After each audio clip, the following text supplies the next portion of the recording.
નમસ્કાર મિત્રો, મારી યુટ્યુબ ચેનલમાં ફરી એકવાર આપનું હૃદયપૂર્વક સ્વાગત છે કે આજથી ઘણા વર્ષો પહેલાં મારી પત્નીને પથરીનો દુખાવો પડ્યો, ભયંકર પથરીનો દુખાવો પડ્યો, એકદમ રડવા લાગી અને ડૉક્ટર પાસે લઈ ગયા તો એમણે ઇન્જેક્શન આપ્યું, પછી એને દુખાવો શાંત થયો. અને તો ડૉક્ટરે કહ્યું કે ભાઈ એકવાર પથરી થયા પછી બીજી વાર થઈ શકે છે, ત્રીજી વાર પણ ઘણા લોકોને થાય છે, ઘણા લોકોને 2 કે 3 કે 4 પથરી એકસાથે પેટમાં થાય છે અને જેમ જેમ મોટી થાય ત્યારે નડે છે. તો એમ એકવાર પથરી થયા પછી બીજી વાર થઈ શકે છે, ત્રીજી વાર પણ થઈ શકે છે. એ તારીખમાં એને એક જ વખત પથરી થઈ અને એ આયુર્વેદિક ઘરેલું ઉપચાર કર્યો. પથ્થર ચટ્ટાના જે પાન આવે છે એનું નામ જ છે પથ્થર ચટ્ટા. પથ્થરને પણ એ ચટણી કરી નાખે છે, તોડી નાખે છે, એટલે એનું નામ આયુર્વેદમાં પથ્થર ચટ્ટા પાડવામાં આવી છે. તો પથ્થર ચટ્ટાના પાનનો ઉપયોગ કરી અને એની જે પથરી હતી એ શરીરમાંથી નીકળી ગઈ ટુકડા થઈને, અને આજની તારીખમાં એને કોઈ દિવસ પથરી થઈ નથી. તો તમારે પથરી ના થવા દેવી હોય કિડનીની અંદર અને કિડનીને સ્વસ્થ રાખવી હોય, જે રીતે આપણે ઘરમાં ચોકડી હોય, વાસણ ઉટકતા હોય તો આપણે વાસણ ઉટકીએ એટલે એની અંદર તેલવાળું હોય કે ઘીવાળું હોય કે તો ચોકડી ખરાબ થાય.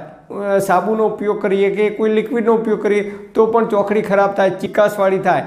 અને એ ચોકડીને જો રોજે રોજ સાફ કરવામાં ના આવે, વાસણ ધોયા હોય કે કપડાં ધોયા હોય તો એ જે કંઈ એની ગંદકી હોય એ ચોકડીની કિનારો ઉપર કે એના ખૂણામાં ધીમે ધીમે જમા થાય છે. એ ચોકડીને જો ગરમ પાણીથી તમે ધોઈ દેશો તો એ ચોકડી એકદમ નેટ એન્ડ ક્લીન થઈ જશે. ચિકાસવાળું વાસણ હોય તો એને ગરમ પાણીનો ઉપયોગ કરીને બહેનો ધોવે છે. થોડું ગરમ પાણી હોય તો એ જલ્દીથી એની ચિકાસ જતી રહે છે.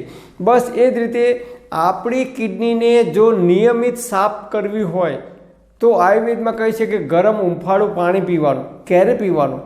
તો દરરોજ સવારે ઉઠી અને 1 ગ્લાસ જો તમે પી શકતા હોય તો 1 ગ્લાસ જેટલું ઉંફાળું પાણી દરરોજ.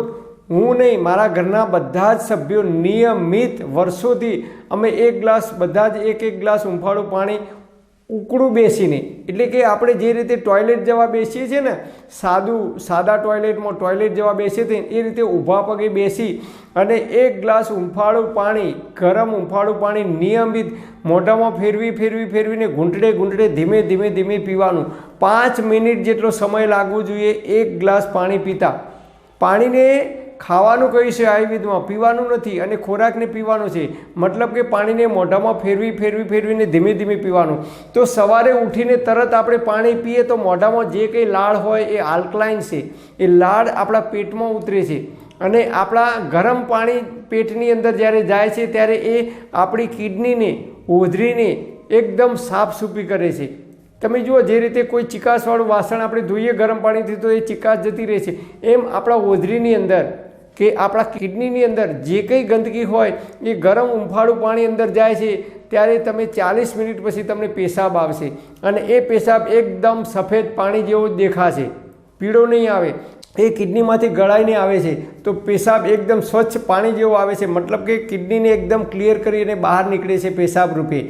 તો આ રીતે તમે નિયમિત દરરોજ સવારે ઉઠીને 1 ગ્લાસ પાણી પીવાનું રાખશો તો તમારી કિડની છે એ દરરોજ એની સાફસૂફી થાય છે. હવે નંબર 2, આરોનું પાણી ક્યારેય પીતા નથી. મારા ઘરની અંદર આરો અમે નખાવ્યો જ નથી, આરોની વ્યવસ્થા જ કરી નથી. ઘણા લોકો આવે છે કે આરોનું પાણી તમે પીતા નથી. મેં કહ્યું ના, ક્યારેય નહીં પીતા. અમે કયું પાણી પીએ છીએ તો નર્મદાનું જે પાણી આવે છે એ પાણી ઘરે લાવી એક સ્ટીલનો જે ઘડો છે એ ઘડાની અંદર પાણીને ઉકાળીએ છીએ, ગરમ કરીએ છીએ. જેમ ચા ઉકળે ને એમ પાણીને ગરમ કરીએ છીએ, ઉકાળીએ છીએ અને પછી ગેસ બંધ કરી અને એ પાણી જ્યારે બીજા દિવસે ઠંડુ થાય, નોર્મલ થઈ જાય ત્યારે એ પાણીનો અમે પીવાની અંદર ઉપયોગ કરીએ છીએ. તો અમે નિયમિત ઉકાળેલું પાણી પીએ છીએ. અને તમે પણ જો આ રીતે જે કંઈ પાણી આવે એ પાણીને તમે નિયમિત ઉકાળીને પીવાનું રાખશો તો આરોની જરૂર જ નથી. આપણા બાપ દાદાઓ, વડવાઓ ક્યાં આરોનો ઉપયોગ કરતા હતા, છતાં એ લોકો 90, 95 કે 120 વર્ષ સુધી તંદુરસ્ત અને નિરોગી જીવન જીવતા હતા. તો આરોનું પાણી પીવાની જરૂર જ નથી. તમારા ઘરે જે પાણી આવે છે, કૂવાનું હોય કે નર્મદાનું હોય કે ગંગાનું, જે કંઈ પાણી આવતું હોય એ પાણીને બરાબર ઉકાળો અને પછી એ પાણીને જ નિયમિત પીવાનું રાખો. મારી જેમ જલ્દીથી આપણે બીમાર નહીં પડીએ. પાણીથી જે રોગ થાય છે, પાણીજન્ય જે બીમારીઓ આવે છે એ બીમારીઓ જલ્દીથી આપણા શરીરમાં નહીં આવી શકે અને આપણે જ્યાં સુધી જીવીશું ત્યાં સુધી તંદુરસ્ત અને નિરોગી રહી શકીશું. પરમપિતા પરમાત્મા આપ સર્વેને તંદુરસ્ત અને નિરોગી રાખે એવી હૃદયપૂર્વક મારી પ્રાર્થના. Thank for watching my video. Thank you.